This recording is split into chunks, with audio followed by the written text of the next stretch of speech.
ACES project since it started. So I've been around for a while, and I'm very happy to be here hosting today and facilitating this webinar. So let's see. Today we'll be joined by Astrid Leiden, Patsy. I believe Suzanne McCurdy will be joining us to talk a little bit about the ACES 101 course. And later on, I think Kelly's going to join in and give us an update on her ACES plan that she talked about in our December quarterly webinar. And then, of course, all of you are here as well. So we're so glad that people have taken time out of their afternoon to join us. And we hope that you are willing to share and participate as you feel comfortable. We have a couple opportunities for you to chat. And then we're not going to be a terribly large group. So also feel free to unmute yourselves and speak as well. Great. Thanks, Stephanie. Here's I'll our, just, I'll take us through the agenda here. And I just wanted to, this is Patsy again, hello, make sure people know that we're not muting you. So if you want to go ahead and mute yourself, unless, of course, you have something to say in which we want to hear you, but just to decrease background noise, if you can keep yourself muted. And then I think everyone, I'm looking at the list, everyone has been on a webinar before, but just a reminder about raising your hand. There's a little hand thing up that you'll see on the dashboard if you want to get our attention. And then the microphone looks like an old-time radio mic up, that green button up at the top of the dashboard. So if you need to mute yourself, use that. The chat box down below, of course, use as you will. We will be looking at that the whole time. So thank you. And I'll just take a look here, Stephanie, for us for the objectives here. We want to just basically three things. We want to give some updates about ACES activities and resources, and then share some success stories on transitions integration with the group, and of course give you the opportunity to connect with other ACES leaders statewide. So we're not a large group, as Stephanie mentioned. We're about a dozen today. It's not a terribly full agenda, so we may or may not use all of the time today, but we are thinking of this more as an informal conversation. We have some things to want to share and want to be sure and give you the space to ask questions or to share things that are on your mind as far as ACES and transitions work as well. So in our agenda, we'll do a little check-in about ACES, and then we'll give you some updates. Some exciting things are happening around the ACES 101 course, the observation tool. Something new to share today is the lesson audit and the feedback form for you, as well as a video companion guide and some updates around what's going on later this spring around regional events and our final webinar for the year. So that is the plan. okay, wonderful. Thanks, Patsy. So if anyone, again, if you have comments at any time or something you'd like to add to our agenda, you can raise your hand, you can chat it out, and we will make sure we talk about that. All right, so, sorry. I like to include a little quote to get us started. So here, individual commitment to a group effort. That is what makes a team work, a company work, a society work, a civilization work. Many of you have been involved in ACES for quite a while. You're ACES leaders. You take our message back to your program. You train your peers. And your commitment to this project is what has made it work so far. And we want to thank you for that. Right now, we'd like to maybe chat out how ACES has been making an impact on your program this year. If you prefer to speak, you can go ahead and raise your hand and unmute yourself. But we're wondering if people could share a little bit about any ACES activities that have been planned, any that have been implemented that you'd like to share with the group. Does anyone have something they'd like to share? I know there have been a few PLCs. Ali says, 2 students from the U of M creating a self-evaluation tool to use for our program. And it looks like they're doing an assessment or evaluation of effective communication, self-management, and developing a future pathway skills. So that looks really cool. Is there, oh, and navigating systems. So that's four of the skills. The other skills are a little more academic. Is that why you picked, you kept away from the navigating systems and the learning strategies, maybe, Allie? You were looking more at the soft skill components? Okay, you wanted to measure soft skills. Wonderful. Okay, and Teresa says the DOC has implemented some PLC sessions, 33 sessions between 8 facilities, 60 teachers. Wow, that's great. If you'd like to, Teresa, we'd love to hear a little bit about that. But if you're not comfortable speaking about it, you don't have to, but that sounds really cool. DOC is Department of Corrections, for anyone who doesn't know that. I see Sue Hinkle is also online here, so Sue might have some comments, and she was facilitating one of the PLC groups. But we covered navigating systems and developing a future pathway this fall, and I felt it was pretty successful. Teachers who had participated in PLC 1 weren't quite as engaged the first time around, and now they've really embraced ACES, and everybody's excited to be using some of the strategies they learned this next time around. That's great. And was the feedback about the PLCs generally pretty positive? I would say yes. Sue, maybe you can weigh in on that. Did you feel it was positive?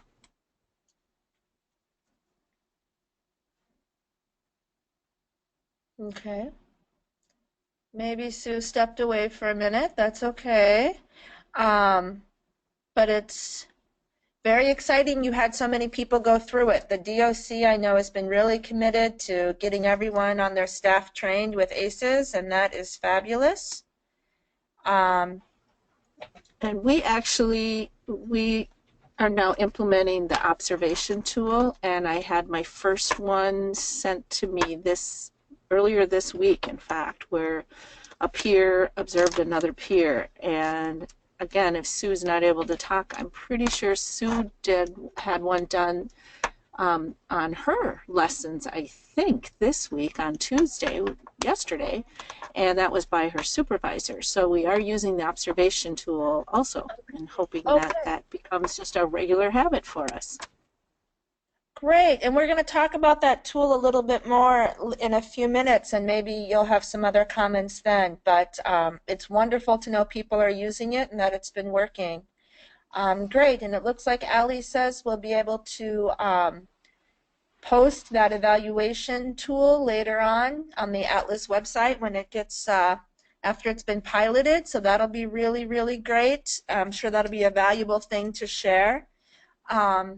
All right, well, feel free to keep chatting if you think of something to add, and we'll move on to our next point, which is some updates on resources. So in December, we went over some new things that we're getting ready to launch or had just launched, and now we have some updates on how those things are going. So first, we have the ACES 101 course that is available through the MLC's training website.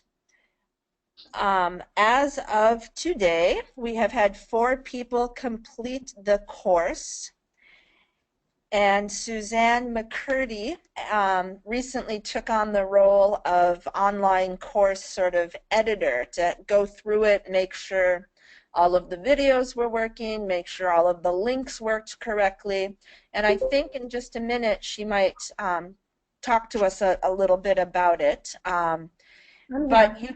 Okay, great. So thanks, Suzanne. The image here is of what the final assignment looks like. It's called a My Students Transitions Map.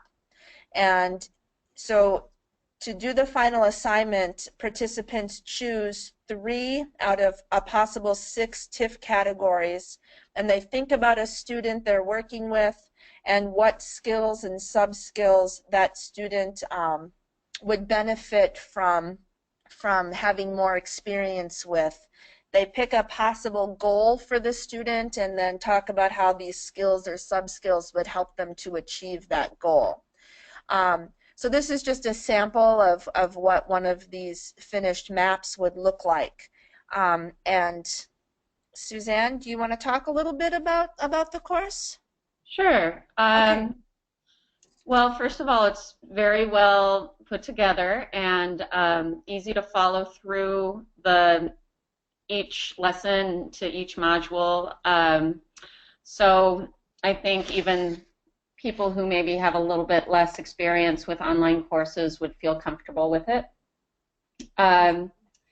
And you know, I was trying to think about what kind of person would best be suited to take this course, and I really think it could be helpful for a variety of staff members, because if you're brand new to ACES, it brings you through just the basics of what ACES is, the different categories and how everything works. But then when you go into the specific categories, they work much like the TIFF Lens series, where you're looking into the category more specifically. You're looking at a video, the same videos that we used in the Lens series, to determine what types of TIFF skills have been added. So if you're brand new, it'll help you understand what ACES is. If you're comfortable with ACES, it will give you a choice of which modules to go through to zoom in on. So I think for myself, even going through it, some of the TIFF Lens series that I didn't get a chance to look at, I got a lot of good information out of those units that were new to me. So I'd say as long as someone is comfortable doing something online, it's going to be helpful. And very helpful if you don't have the opportunity to make it to a PLC. Okay. Great. So thank you, Suzanne. We wanted to talk about this a little bit. The course, if you weren't aware, went live in November. And like I said, we've had 4 people complete it, which isn't bad, but we think there is room for improvement with those numbers. So that's why we kind of wanted Suzanne to share a little bit about the, you know, who the right audience would be. If you have new staff in your program who aren't familiar with ACES, this would be a great sort of onboarding training for them to do. If you are not able to do a PLC, maybe, oh, so Allie says exactly, one of her staff at Hubs can't do the PLC, so that person's going to do the training. That would be a great way to use it. Another thing I wanted to point out was pretty soon after the course went live, we had a person go through it who is currently renewing a teaching license. She had stepped away from teaching for a while, a number of years, and she's not in a program right now. So she doesn't have students to work with. And so we developed this learner profile so that anyone who does not work directly with learners could still read this profile about a hypothetical student and then complete the transition map based on this information. So I know it's come up in our PLCs before, what to do, how can people complete the tasks if they don't have actual learners, and so this was sort of our workaround for that. So if you hear anyone saying they're not in the classroom, they don't know how they'd be able to complete the course, this learner profile is available. I would like to just throw out a question to the group. If anyone has ideas about how we could promote this class and attract more participants, please let us know. When it started in November, we did a newsletter article about it in the Minnesota Connect newsletter, the ABE Connect newsletter. But if there are other things we should be doing or ways we could be promoting it, please feel free to chat out and let us know.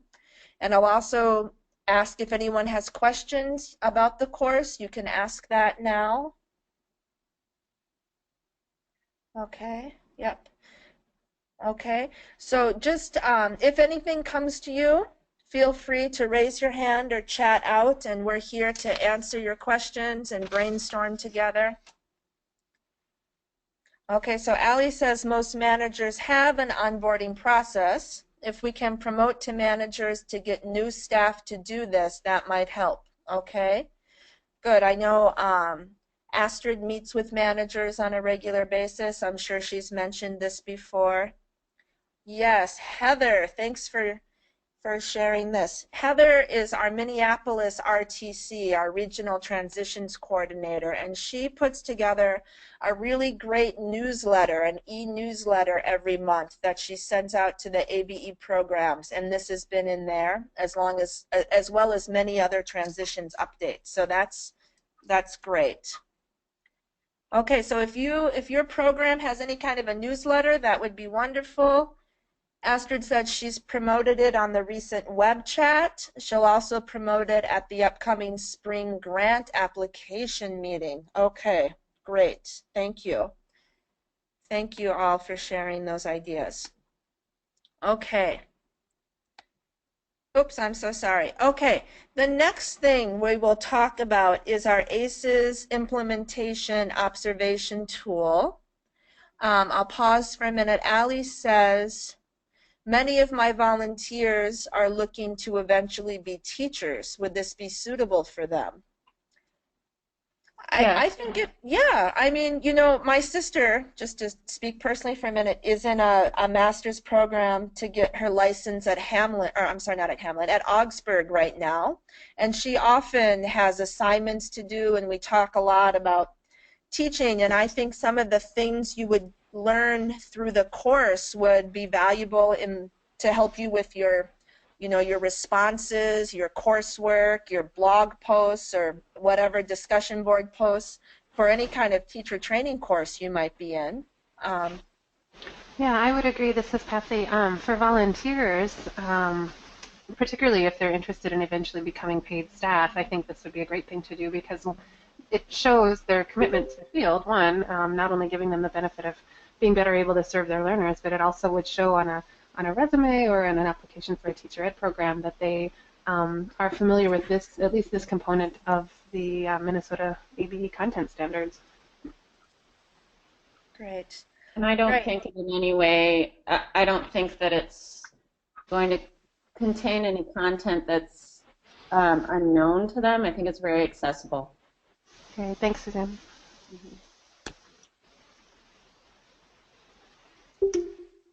Part of the AB license at the U of M. This is Patsy. That's a great point, Heather.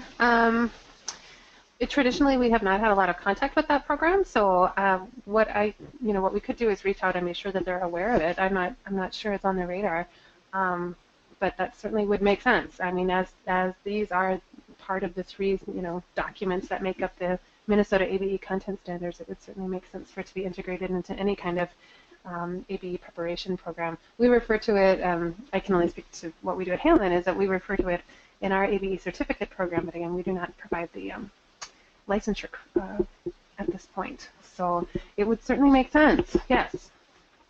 Okay. Good. Good, wonderful. Thank you for all of that. Yeah, and you do earn CEUs. And so speaking of licensure, this is another way to collect those CEUs for renewal. Okay, so something we introduced this fall actually was this ACES implementation observation tool, which is something we've been promoting with managers and program staff as a way for managers to, when they're doing observations, to ensure or to, it would give them a way to collect evidence and then start conversations about whether or not staff are implementing ACES. And so this is just a screenshot of the tool here. I will also pull up the actual tool in Word format, and it is also available in your webinar material. So if you look at your GoToTraining dashboard, Above the chat, there is a section that says materials. And in that section, there are several documents we're going to be talking about today. There's this observation tool, the shorter lesson audit form, the feedback form. There are the PowerPoint slides. So all of those things could be downloaded from GoToTraining, from your materials here. But I am going to show you what the full observation tool looks like, just for anyone who's not aware. So just one moment and I will get into that. Hold on, I'm having a small computer issue here. Here we are. Okay. Here we go. So hopefully you are now looking at the tool in Word form. Okay, so the way that this works is there are several ACES look-fors, and then there are, you would take notes under whether or not if it's not observed, if it's an area of development or an area of strength, so that it would be a way to talk with teachers. So the first section of look-fors has to do with inclusion of ACES skills in the development of learning objectives. And under that, there are two indicators. There's an A and a B. Okay, so you can see those. Then the second look-for is selection and use of instructional materials. And this really focuses on using the ACES process. And then the second question is about a variety of learning task formats. Again, if you're not as familiar with ACES, because I do think we have a couple of new people today, a learning task format means using things like graphs and charts, partner interviews, dictation activities, just different ways of having your students practice and demonstrate these skills in class. And then the third section is the classroom a reflection of the target environment? So in ACES language, when we talk about target environment, that is whatever we are trying to prepare our students, whatever environment we want them to be successful in next. So if it's a class where you're hoping, or a lot of your students have the goal of going on to post-secondary education, then you should be modeling a lot of academic and college-ready language in that class. If your students are going on to careers in manufacturing or healthcare or hospitality management, you would want to be modeling the language, the routines, using the technology that they will need to be familiar with to be successful in that target environment. So these last two look-fors have to do with that. There's a question about language and a question about routines and norms. So this is our observation tool. We brought it out this fall, and we've kind of been waiting to get feedback on how it's working and whether or not programs are using it. It sounds like it's starting to be used more in the DOC. I'm not sure if it's being used other places. Kelly chatted out a question about if the documents are on the Atlas website, and yes, they are, and I will show you in a couple minutes a screenshot of where they're available. I am going to show you something else now, so just let me get rid of this, and we'll come back to our webinar here. So something that after we showed the observation tool, we asked for feedback. And a lot of the feedback we got was that it would be great for this to be used as a self-evaluation or a self-checklist. So the full observation is 3 pages. This winter late fall, early winter, we developed this ACES lesson audit. This is just a one-page tool that a teacher could use to evaluate him or herself. It could be used in peer observations. Here in Minneapolis, we're going to be using this as part of something we're calling learning walks this spring, where teachers choose another staff to go and observe informally for just a small amount of time. And this lesson audit will be part of that, learning walk activity.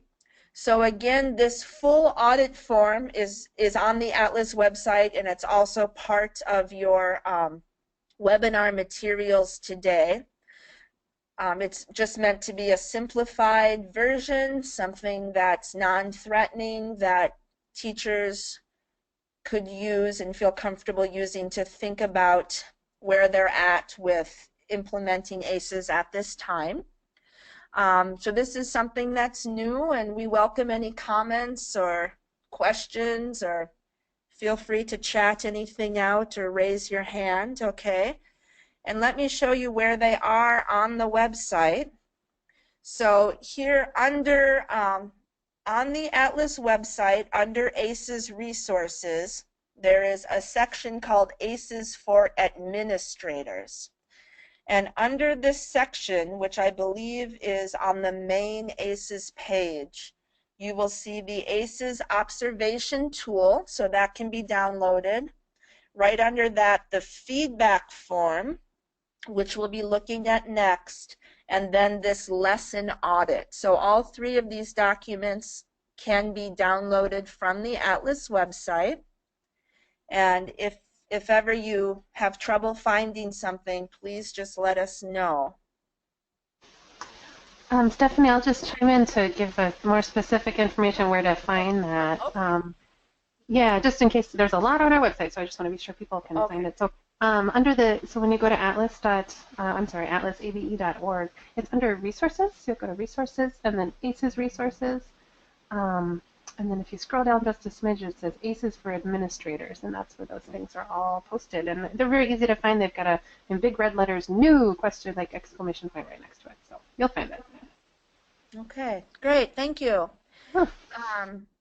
So the last new thing to come out related to the observation tool is this feedback form. So as we've mentioned, we have been hoping to get feedback from programs who have piloted this observation tool.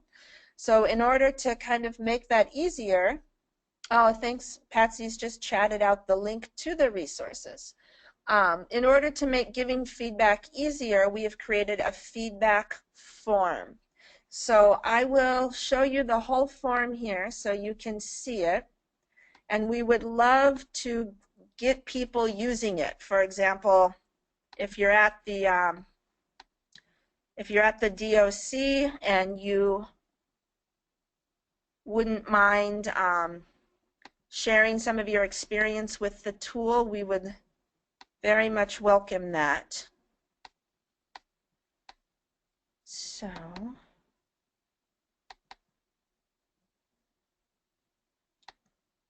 hopefully you are now looking at a Microsoft Word version of the tool, and we can just quickly go over what kind of feedback we're looking for. So the first question is, are the language and formatting of the observation tool clear and easy to follow? Does the observation tool include instructional elements or indicators that you were able to observe within your given observation time frame? For those instructional elements or indicators that are not observable, such as 2A, which has to do with planning, so you would do that before, were you able to discuss them with the instructor in a pre or post observation meeting or conversation? Okay, and then are you comfortable using this observation tool? If not, what changes would you suggest or what training would you need? Does this observation tool meet your needs? Does it help you to determine if your instructors are using ACES in their classrooms? And number 6, how likely are you to use this tool on an ongoing basis? So, and then we ask you to comment if you're not likely, why, and if you are likely, how will you use it? So this feedback form can be downloaded again from the website. If anyone using the tool, this would just be kind of a guide. We were hoping it might make it easier to provide feedback about how it's working. We would really like to make these tools things that teachers and programs are using, so if they need to be changed, we'd love to have the opportunity to do that. So I see there's a couple of comments. Allie wants to know, is it okay to give it to the U of M students? Yes, it certainly is. Okay. Sue says she'd let us know how it goes. So that would be wonderful. If you could send us some feedback, Sue, we would really, really appreciate it. Up to this point, we really haven't had anybody officially give us feedback on using these tools. Okay, and Teresa says she thinks they'll be able to use it when they start doing more observations. Great. Okay, so once again, we have a couple of questions that we'd like to ask, and it's about will programs use these tools? How will you use the tools? Do they look useful? So if anyone has any comments to make about that, the questions again are, has anyone used the observation tool, or do you plan to use it in the future? And any suggestions about how we could get more programs to agree to participate in a pilot? Those are the things we're kind of wondering about. Okay. Any thoughts or comments before we move on? Please let us know.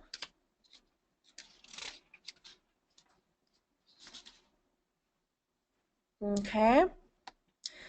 Well, the next thing we wanted to talk about today is something that is our most current, our most recent addition to our ACES resources. And this is something we're calling the Video Companion Guide. This was recently in one of the AB Connect newsletters. The idea behind the Video Companion Guides was we often hear that there is not enough time to fit in all of the different PD that districts require, enough time to talk about the different initiatives that are important at the state and national level. And so we were trying to think of ways that people could continue the conversation about ACES without it taking up a lot of time. And so these video companion guides were developed to go along with the TIFF Lens videos. And those again are on the Atlas website, and I'll show you where in just a moment. But the companion guide, the idea is you would watch one of the 6 TIFF Lens videos and then fill out this reflection sheet, and it's meant to be a way to stimulate discussions between staff, spark new ideas about how to possibly incorporate a certain category, the skills from that category into your classroom. It's just a way to kind of get the conversation going, get the ideas flowing about these different categories. Teresa says, when we completed our PLC2 sessions, our director required that all sites must have at least one observation completed by March and another completed before the end of the fiscal year. So we expect we'll have several observations completed by the end of June. We are pleased to have these forms to use to guide us through the observation. Great. So it will be great to hear how that's working out in the future. So again, if you click on the link or use the link that Patsy shared a little while ago about how to find our ACES resources on the Atlas website, the navigation from there would be to go to ACES resources, and you'll see the different TIF categories listed. And so the first video companion guide correlates to the critical thinking video. And so the video is found here. You'll see sample lesson video beginning ESL. And then the video companion guide is just underneath that. Above that are the sample lessons that were developed. So for each of the 6 TIF categories that were included in the TIF Lens series, there are complete lessons at the beginning, intermediate, and advanced levels. And these lessons include warm-up activities, guided practice, independent practice, extension, and assessment. And so they are really valuable to use in the classroom, and they're just there waiting to be downloaded. They're in Word. They're available in Word format, I believe, so they can be edited and tweaked according to your own needs in your classroom. But this is where you would find both the video and the companion guides. And of course, all of our videos are also available on the Minnesota ABE YouTube site that we talked about this fall. All right, so that is all about, oh, here's a picture of what the video companion guide looks like. So you can see Suzanne actually came up with this, and it's very clear and well organized. So the different skills from the critical thinking category are listed on the left under TIF skills. Student will be able to organize, analyze, and illustrate relationships between ideas, for example. Then as you watch the video, how is this skill, how is it shown in the warm-up, the introduction, the controlled practice, guided practice, independent practice? So this is a place for taking notes. And then there are, on the second page of the companion guide, there are some more open-ended questions that are meant to help each person reflect on how they are already incorporating these skills or how they could be better incorporated in the future. So this guide, currently we have the one for critical thinking, but very shortly we will have these guides for all 6 of our TIF Lens videos. Okay, so we are going to pause and chat again. So after reviewing these new ACES resources, we are asking you to take a moment, chat out any ideas or thoughts that you have about ways to continue promoting ACES in our programs and with our teachers and managers. All right, and Melody says, Metro North has been so focused on getting everyone trained in PLC 1 and PLC 2, which ended in December, that they're now turning to the next step. These observation tools and checklists will be very helpful. We're brainstorming how to possibly integrate these observations into our current QComp structure. Any advice or models for how programs are rolling out observations would be great to hear. Great, thanks, Melody.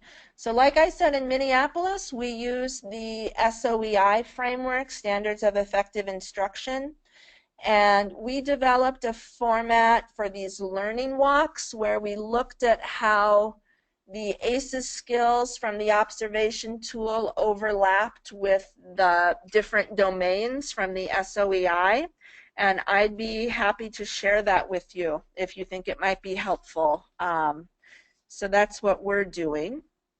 Allie says, I'm still a strong advocate for TIFFing the curricula, going through and doing the ACES process with materials you're already teaching helped us be more aware of skills we're teaching. Wonderful.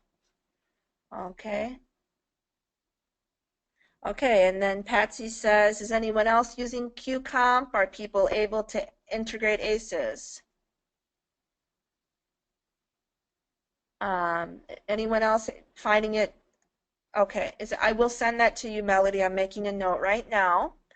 Is anyone else? We know that many, many programs have required observation frameworks. If anyone else has any ideas for how to incorporate ACES into your existing observation, we'd love to hear that.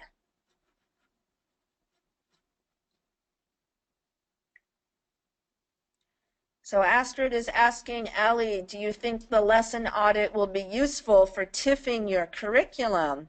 Wow, great idea. So having a teacher maybe use that audit with a lesson and then thinking about how they can complement the skills with more. That sounds like a perfect use for the lesson audit.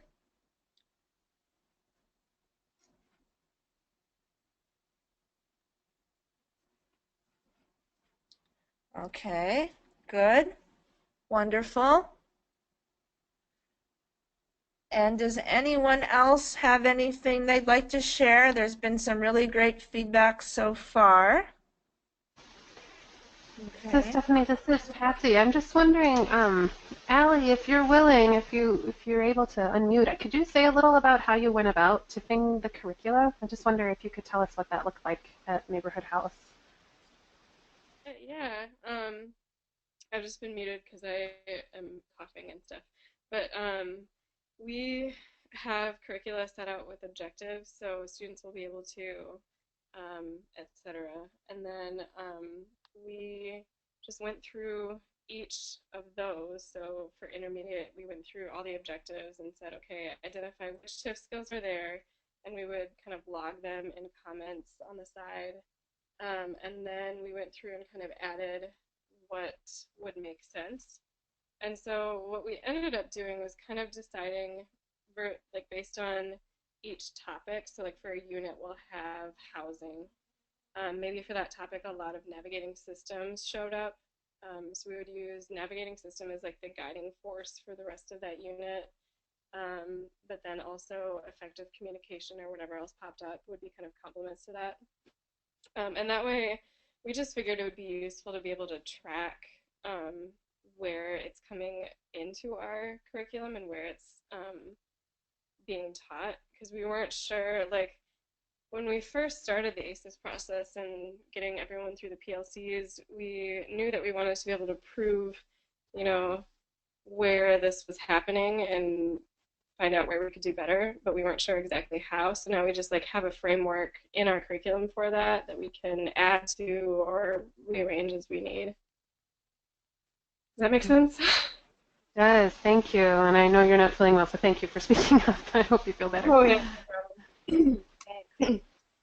Yeah, thanks. I think that's interesting. And the use of the lesson audit as a tool to, you know, just kind of know what questions to ask as you're looking at your curriculum and even at individual lessons, which was what it was originally designed for. Yeah, it gives you something to start with. I think. How do you tip a whole curriculum is a big question. So thank you. Right. Okay, thanks a lot for sharing that information and that feedback, Allie.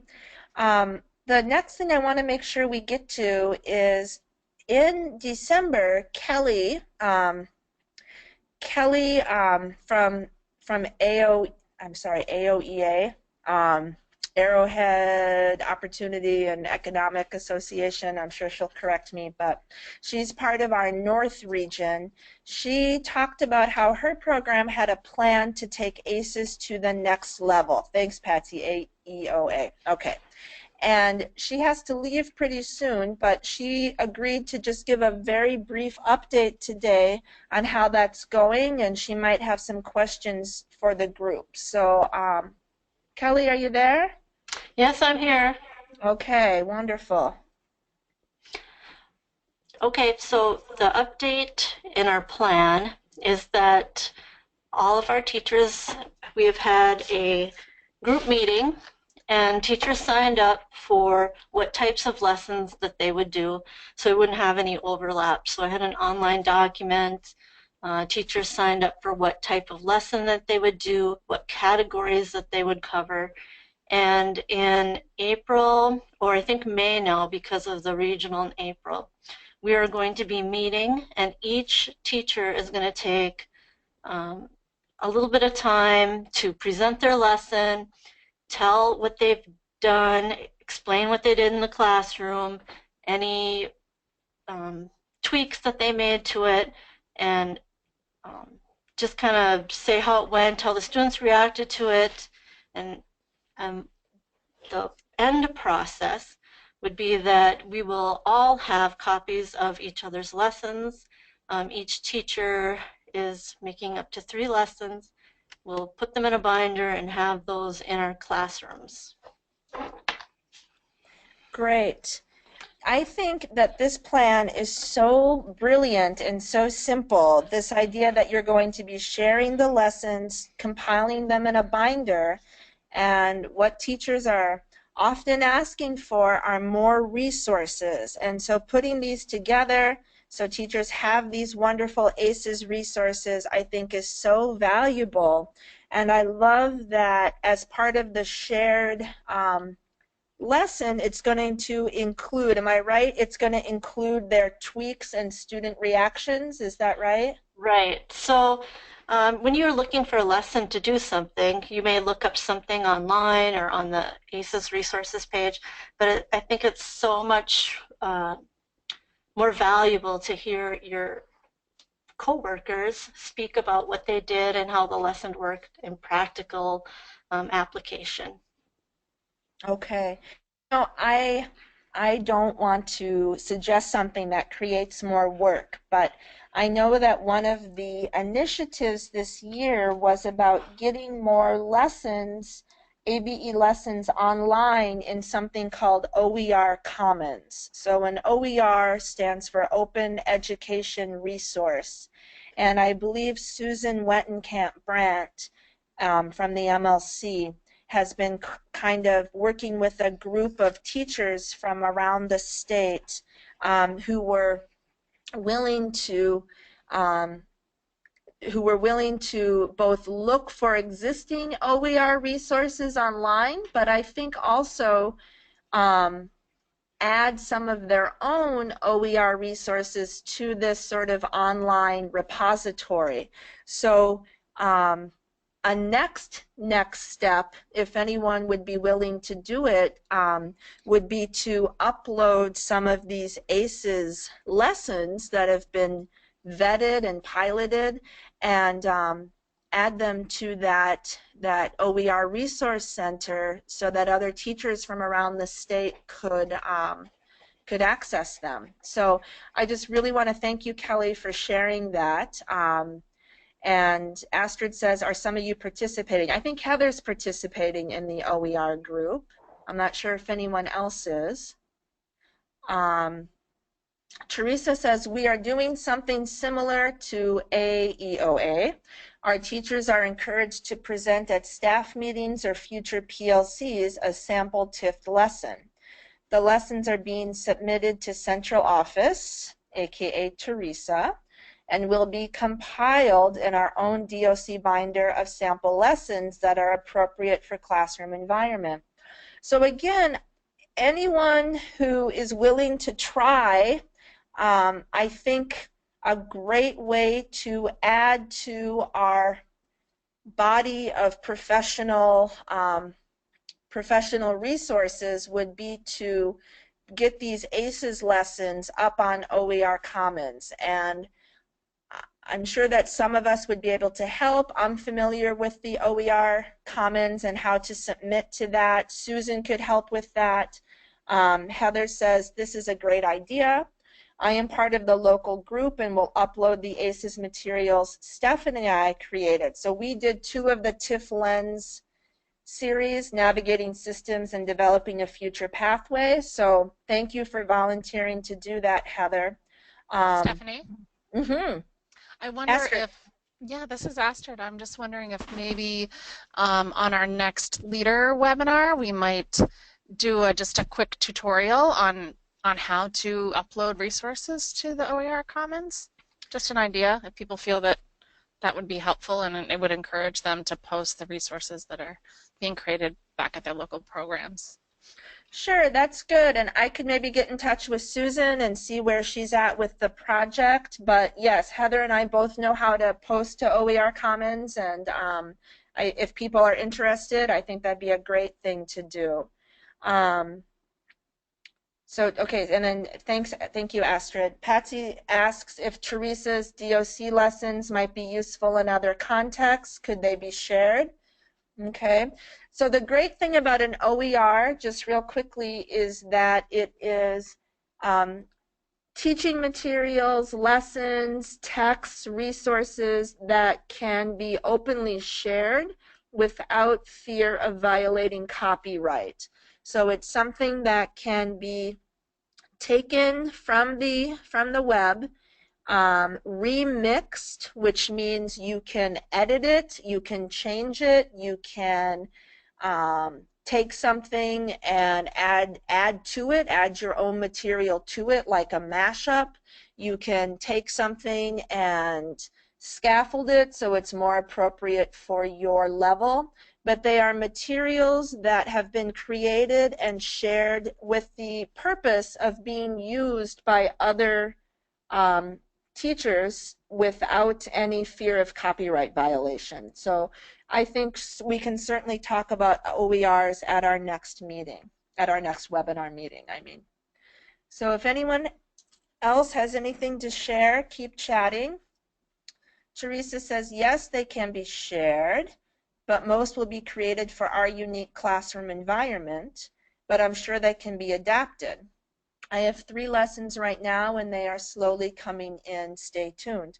So I think the great thing though, Teresa, is we've talked about how the DOC here in Minnesota is sort of progressive in the way they approach their ABE programming, and maybe these are things that teachers in other parts of the country might want to might benefit from using as well. So I think putting them online could only help.